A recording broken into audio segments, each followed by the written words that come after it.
Bueno, va a la continuación del video anterior, que era sobre Antiguo Egipto. Este va a ser sobre la percepción de lo sobrenatural en la antigua Mesopotamia. Y va a ser en dos partes porque no es muy largo, pero es para hacerlo que no sea tan largo cada parte. Queremos que sea de 8 minutos cada una, más o menos. Bueno, para empezar, la civilización egipcia nació de un mismo pueblo durante milenios, pero la civilización de Mesopotamia nació de distintos pueblos que habitaron el mismo territorio sucesivamente. Esa es una diferencia muy importante con Egipto. Otra es que esa región, Mesopotamia, estuvo en cierto modo más favorecida por la naturaleza que Egipto en algunos aspectos. Simplemente si decimos lo siguiente: Egipto tenía un gran río, que es el Nilo, el río más largo del mundo, pero Mesopotamia tenía dos ríos, que son el Tigris y el Éufrates, que regaban esa región y permitían un mayor aprovechamiento de la agricultura, así como construcción de muchas más ciudades, ¿no?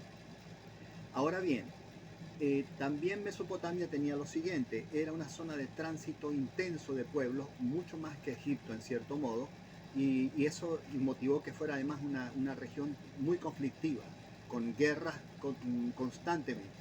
Y eso ha sido desde hace 8.000 años, o más inclusive, hasta hoy, hasta el día de hoy, en el siglo XXI. En Mesopotamia resaltó como valor histórico fundamental y constante la idea del poder, del control sobre la comunidad con fuerza que se ejerce omnímoda en principio. O sea, omnímoda, no hay nada que se le deba oponer en principio, ¿no? En lo político esto se traduce o se tradujo en la idea de la monarquía absoluta, o sea, sin cortapisas. Mientras que en Egipto la divinidad del rey le limitaba, en Mesopotamia el carácter divino potenció a los déspotas como inobjetables, amos de vidas y destinos. Por eso su residencia, su palacio, estaba en el centro de la población, más elevado que otras edificaciones y protegido por inmensas murallas, ¿no? Por su importancia, el poder allí manipula con magia las fuerzas sobrenaturales. O sea, aquí va a desarrollarse mucho más el concepto de lo mágico.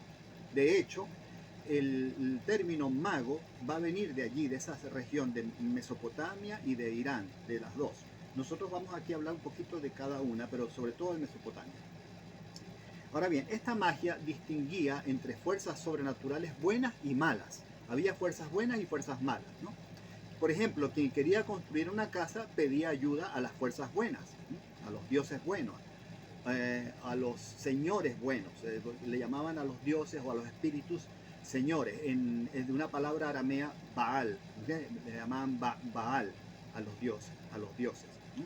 Y de ahí venían también dioses que podían ser malos, o sea, los señores malos, ¿no? Y el más famoso, que ha pasado inclusive al castellano en una palabra, Belzebú, es Baal Zebub, el señor de las moscas, ¿no?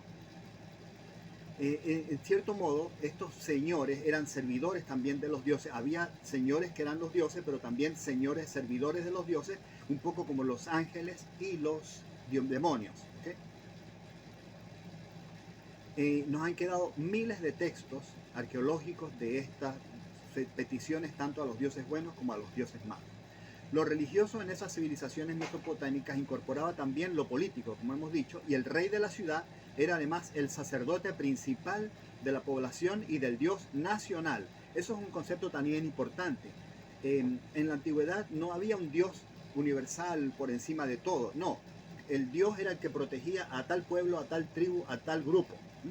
Y en este caso había un dios nacional. Había el dios nacional de Siria, el dios nacional de Babilonia, el dios nacional de Asiria, etc., ¿no? A diferencia de Egipto, donde el faraón era un dios con atributos sagrados, pero no era un sacerdote como tal, y no podía entonces meterse en los manejos del templo, en Mesopotamia el rey era ambas cosas. Era sacerdote y rey, mediador entre dioses y hombres. Los sacerdotes se organizaban en distintas funciones y también había sacerdotisas, ¿no? Aunque menos en número, pero su rol era tan importante como el de sus homólogos, ¿no? E inclusive tenían roles de adivinos, como vamos a ver que habían sacerdotes dedicados a la adivinación, también las había mujeres dedicadas a la adivinación, cosa que vamos a encontrar también en la Grecia antigua. Algunos sacerdotes